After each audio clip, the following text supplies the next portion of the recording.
Hi everyone, thanks for listening to the Scandinavian History Podcast with me, Michael Schrenkman.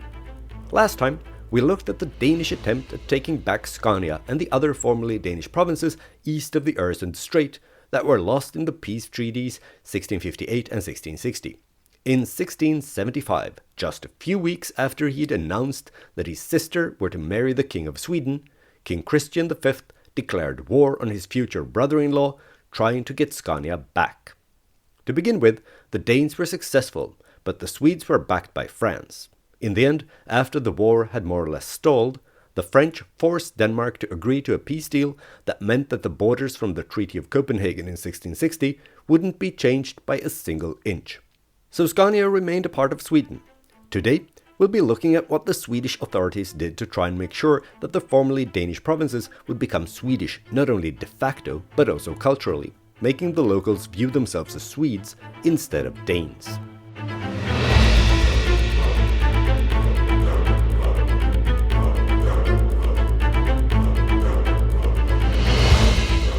Episode 99, Swedification.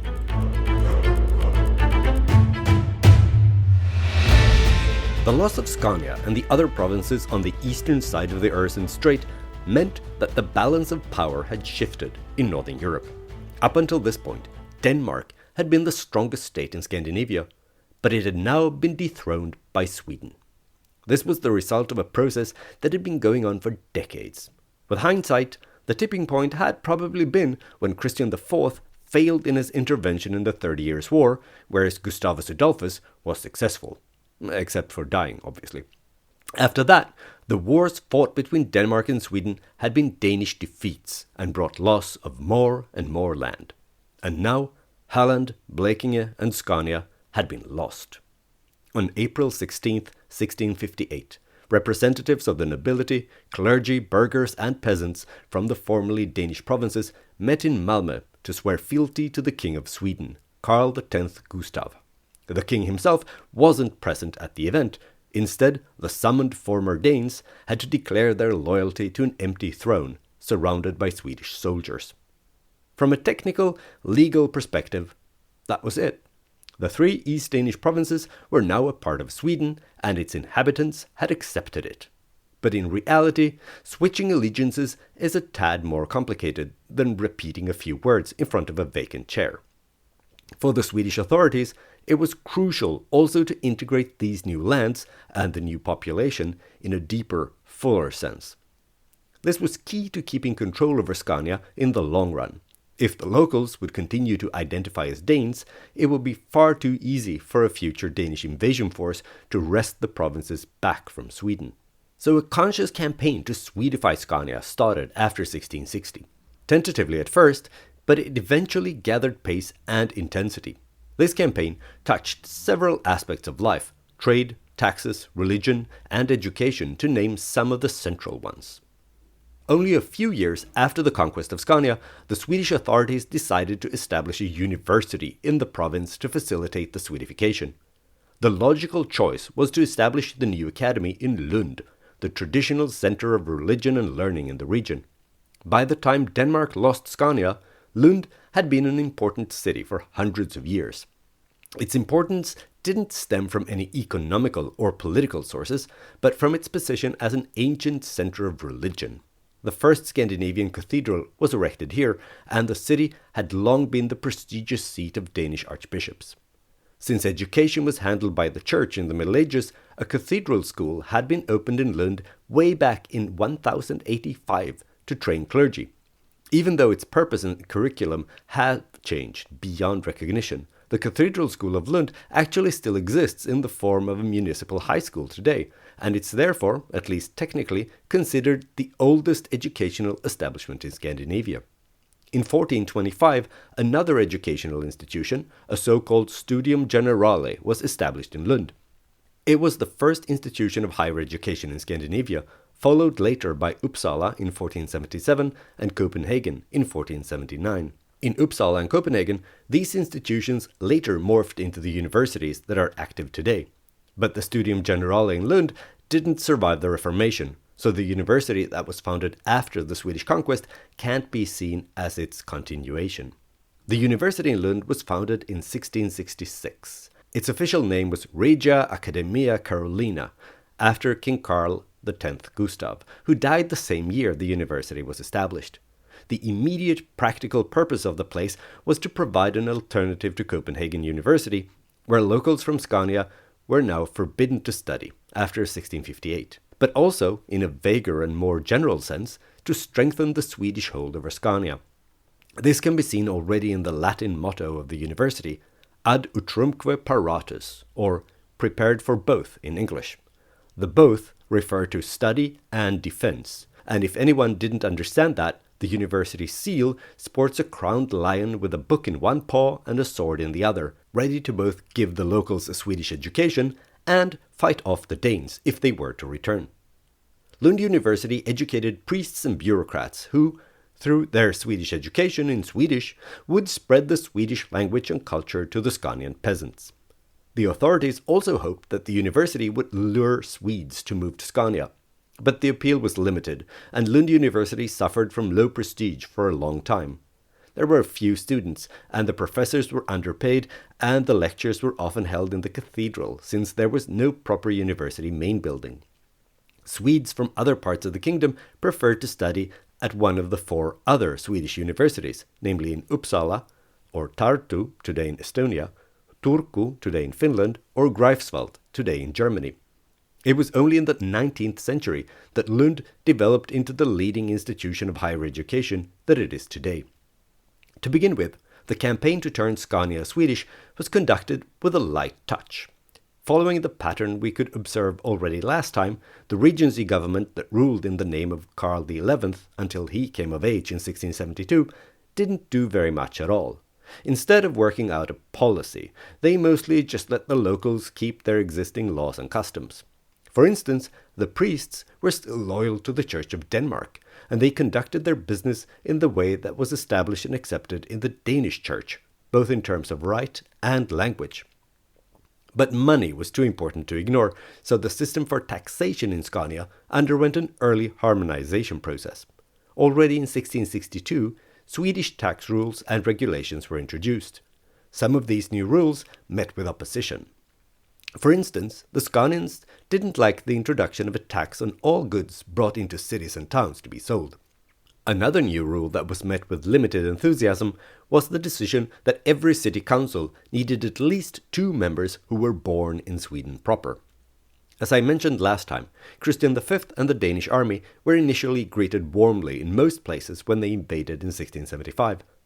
This wasn't lost on the Swedish authorities, so when the war was over and they regained control, they redoubled their efforts to Swedify the place. The Scania War ended in 1679, and already in the early 1680s, we see a shift in the archival material. After that point, priests and bureaucrats shift from writing in Danish and start to use Swedish instead.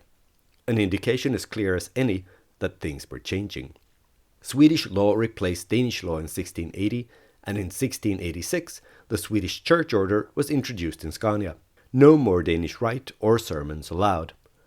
One of the leading men behind the switch was the new bishop in Lund. Peter Winstrup, who had hosted Karl XI after the Battle of Lund, had died, and his replacement came from Sweden proper, and he wanted the priest in his diocese to preach in Swedish and follow the rite of the Church of Sweden. The new bishop would also travel through Scania, instructing the bell ringers to teach the children in their parish to read and write, in Swedish, of course. Since there had never been any broad literacy program like this in Denmark, many of the peasants hadn't been able to read or write. That made it relatively easy to teach their children these skills in Swedish instead. That way, as well as through sermons in Swedish and with a pro-Swedish slant, the church played a key role in the dissemination of the Swedish language and messaging approved by the Swedish authorities. One thing that was genuinely appreciated by the locals was that the formerly East Danish provinces were allowed to send representatives to the Swedish Riksdag. Already at the Riksdag in 1664, Scanian nobles, clerics, burghers, and even peasants participated. That way, Scanian nobles and clerics retained political influence when their counterparts in Denmark were robbed of theirs with the introduction of absolutism. And the Scanian peasants had never been allowed this kind of involvement in affairs of state before. The Swedish governor in Scania also did his best to help the locals adjust to life in Sweden.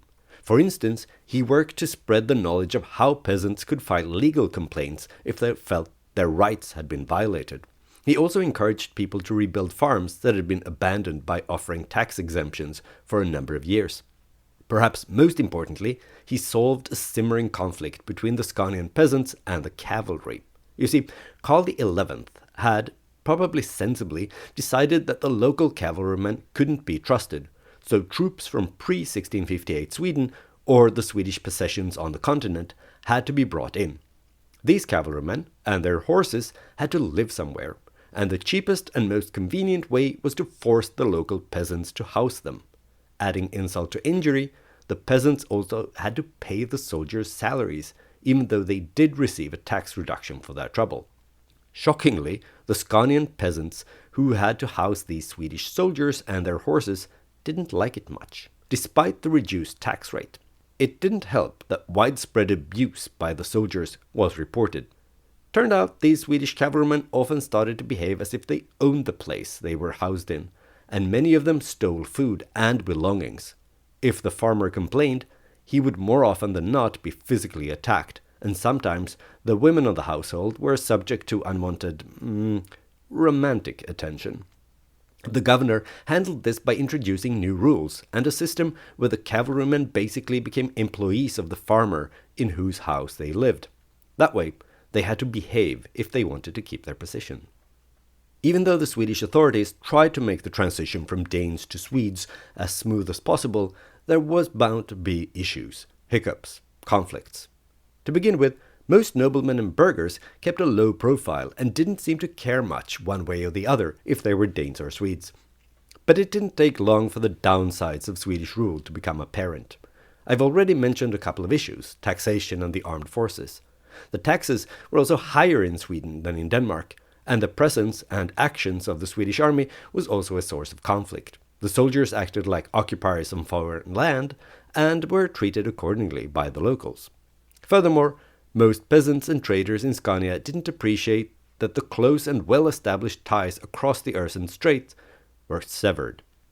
Anyone in Scania who wanted to sell his cattle, grain, fish, or whatever he was producing had to try and establish new trade links with the rest of Sweden instead of the Danish market.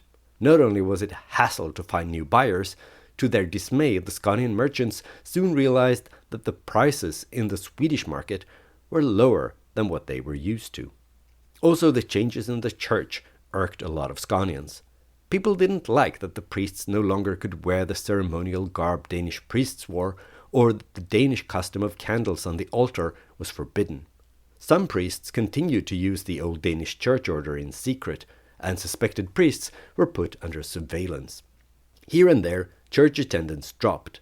Since attending church was mandatory, the authorities investigated why people stopped showing up. When challenged, they complained that they didn't understand what the priests were saying now when they were preaching and conducting the services in Swedish. That wasn't an acceptable excuse, however, and locals who didn't attend church were fined.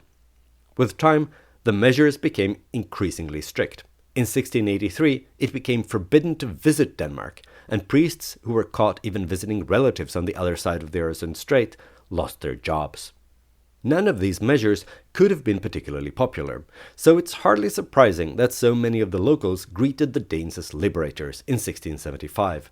In fact, already back in 1658, the same year Frederick III had to sign over Scania to Sweden at Roskilde, a group of noblemen and prominent burghers, including the mayor of Malmö, conspired to organize a coup that would enable a Danish recapture of the lost lands east of the Øresund.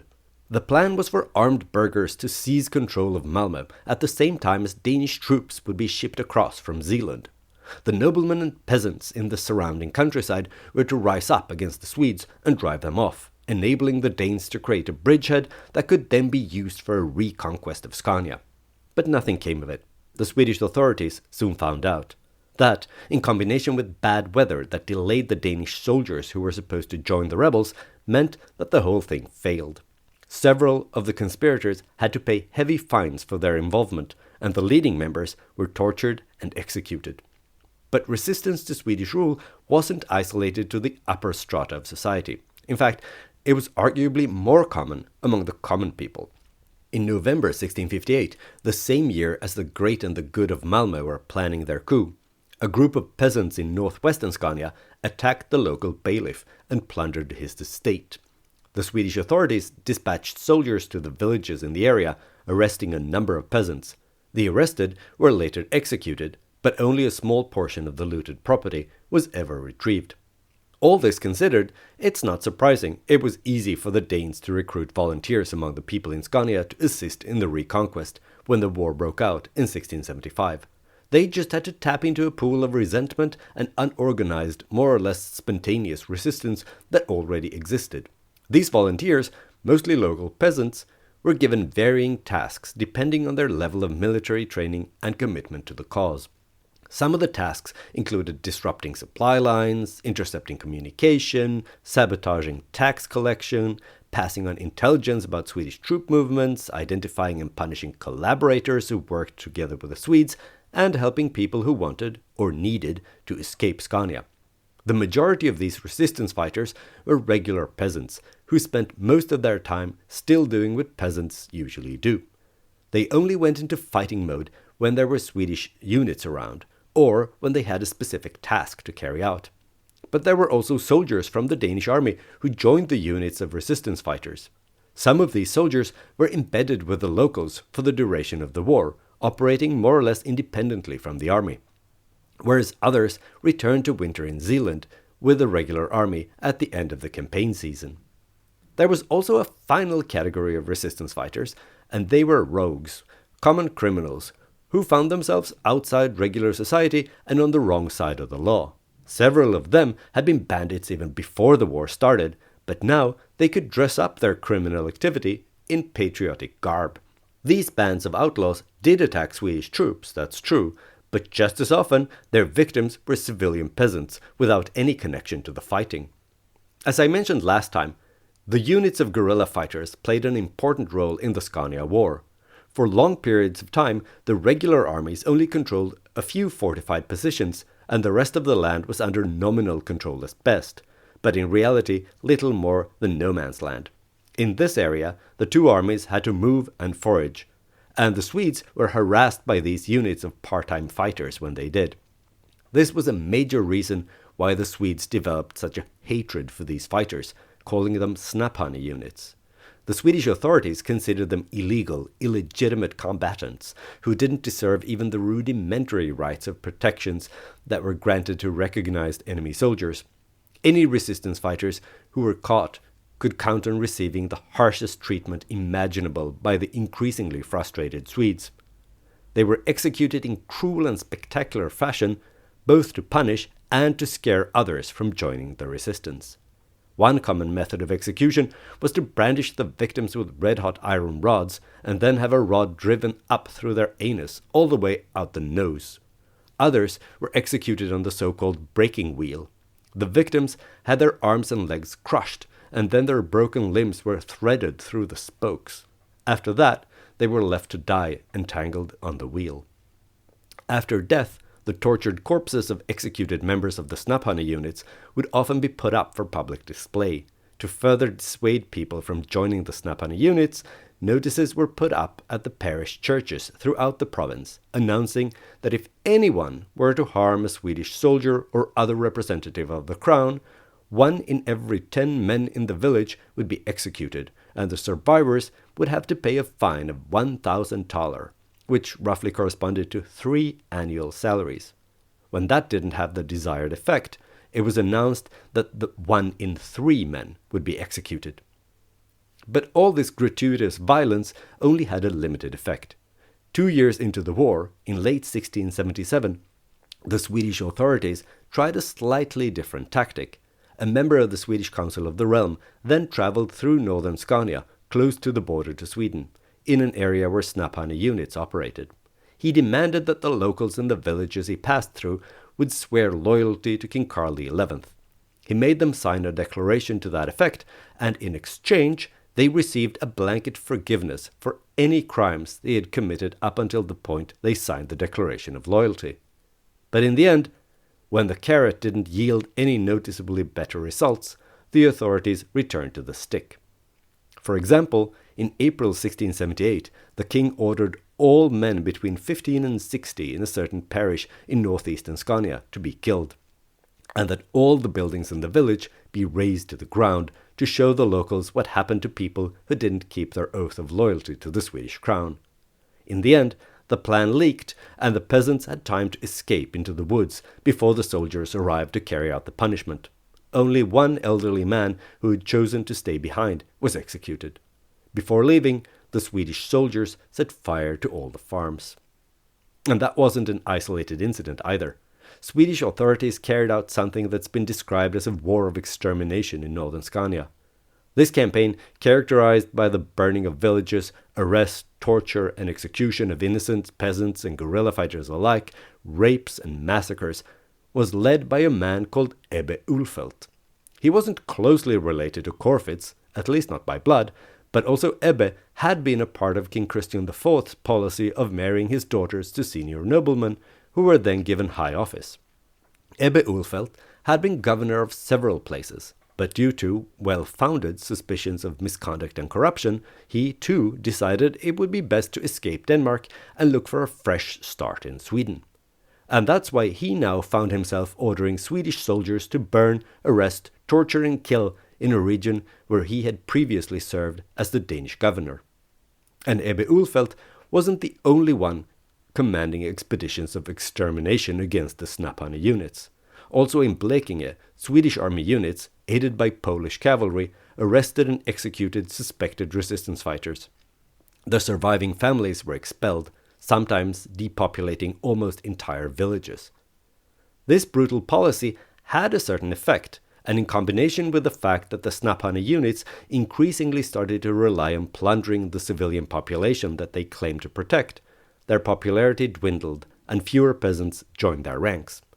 As Christian V was losing his grip over Scania toward the end of the war, he not only intensified the hunt for perceived collaborators with Sweden, but he also ordered the Snappane units to participate in the burning of villages and towns, something that did little to endear them, or the King of Denmark, to the Scanian population. A majority of those who fought in the Snappane units died during the war. Most of the survivors chose to leave Scania afterward and followed the Danish army west across the Øresund Strait when the fighting ended. But a few insisted on continuing the resistance. The last known Snappane was a man called Niels Tuasen, and he was executed as late as the year 1700. The Scania War and the brutal campaign to crush local resistance to Swedish rule took its toll on Scania. Both the countryside and the towns were affected. Several of the cities in the province, such as Helsingborg and Lund, were badly damaged after Christian V's arson campaign toward the end of the conflict. After the war, they also suffered from the new economic realities that I mentioned before, when they could no longer trade with Denmark and instead had to find inroads into the Swedish market. If they managed to find buyers in Sweden, Finland, or the Baltic provinces, they often found that the prices were considerably lower than they were used to from Copenhagen and Amsterdam. The countryside had also suffered greatly. Not only the regular damage of war, but also the hunt for resistance fighters and the desolation brought on by the retreating Danish army. The population had dropped, and several farms and villages were deserted. In some particularly hard-hit areas, such as the land surrounding Landskrona, where the two armies had concentrated a lot of their fighting, as many as 70% of the farms lay fallow in the years following the war. Beyond the regular deaths that war inevitably brings to a civilian population, thousands of Scanians chose to leave. When it became obvious that Denmark wasn't going to reclaim Scania and the Danes started to burn anything that would catch fire, Christian V called for a mass exodus of the Scanian population. He promised that Scanians who left would receive land in Zealand where they could start their lives anew, far from the tyranny of Swedish rule. But if they chose to stay, Denmark would consider them enemies. About 15,000 Scanians heeded the king's call and moved to Zealand. The Swedish authorities did nothing to stop them. They figured it was just as well to get rid of people who'd be disloyal anyway, and whose empty farms could now be given to trustworthy people from the regions that had been Swedish for more than 5 minutes. To that end, the authorities encouraged Swedes from north of the old border to settle in Scania, take over abandoned farms, and marry Scanian women. The patriotic Scanians, who chose to move to what was left of Denmark, didn't get the Danish paradise they'd been promised, though.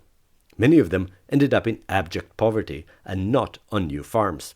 There wasn't really any arable land in Zealand that wasn't cultivated by someone else already.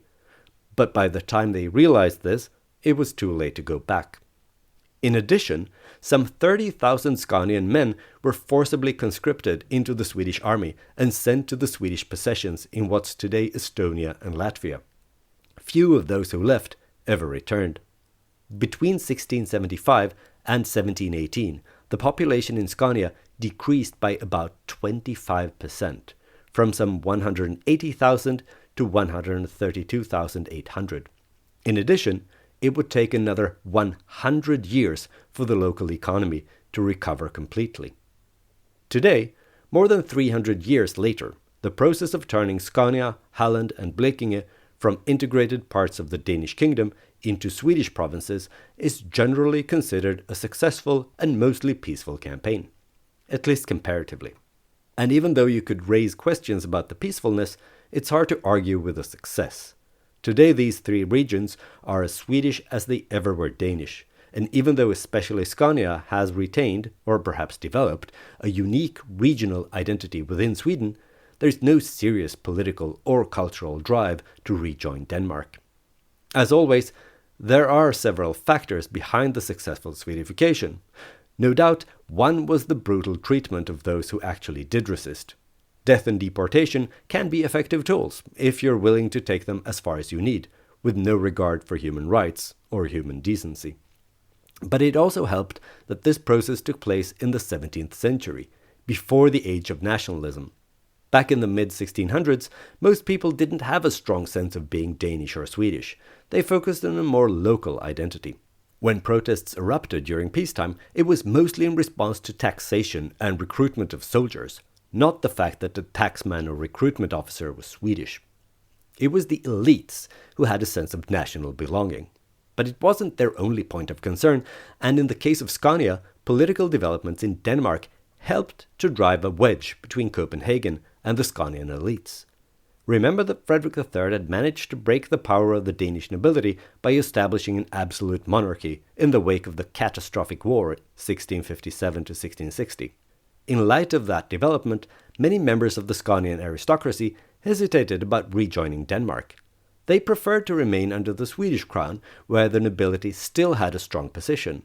And since the Scanian noble families had been incorporated into the Swedish aristocracy, they had few political incentives to fight for a return to Danish rule. An additional factor was the cool international reaction to any Danish talk of reconquering Scania. The great powers of Europe, most notably the Dutch, the English and the French, weren't interested in returning to a situation where Denmark held both shores of the Øresund Strait, and thereby being able to control and tax all traffic in and out of the Baltic Sea. Now, when the Swedes controlled the eastern shore, the two Scandinavian kingdoms were balanced and could be played out against each other by foreign powers wanting favorable trade deals and naval access. So thanks to the fact that there was no real political pressure for Scania to rejoin Denmark, neither locally nor internationally, the process of Swedification was given time to work. And within a few generations, the population of Halland, Blekinge and Scania were firmly Swedish, linguistically, culturally, economically, and politically. Next time, we'll have a look at another process that was going on more or less in parallel with the Scania War. It was a series of events that was equally disrupting in its own way to the people who were affected by it. It'll be a bewitching episode. You won't want to miss it. But before I sign off today, I want to address a question, or rather a comment I've received from one of you listening at home. In reaction to episode 86 about Sweden's entry into the 30 Years' War, when I talked about the brewing of beer so the soldiers would have something to drink, Severin wrote in to point out that there was nothing fundamentally wrong with the water in the 17th century. In fact, water was the default beverage, and it wasn't dangerous and it didn't make people sick. In this, you're absolutely right. People drank water also in those days. The vast majority of Scandinavians lived in small villages or on isolated farms, where they had a well, a spring, or a stream that provided fresh water for all their needs: drinking, cooking, cleaning, bathing, and everything else. Even though the water supply in the cities was more vulnerable to pollution, people still drank it. Sometimes, when it did become polluted, this caused mass outbreaks of various illnesses such as cholera. That wouldn't have happened if people didn't drink the water. What I failed to make clear was that I was talking about the context of war. Especially at sea, it could be tricky to keep water fresh.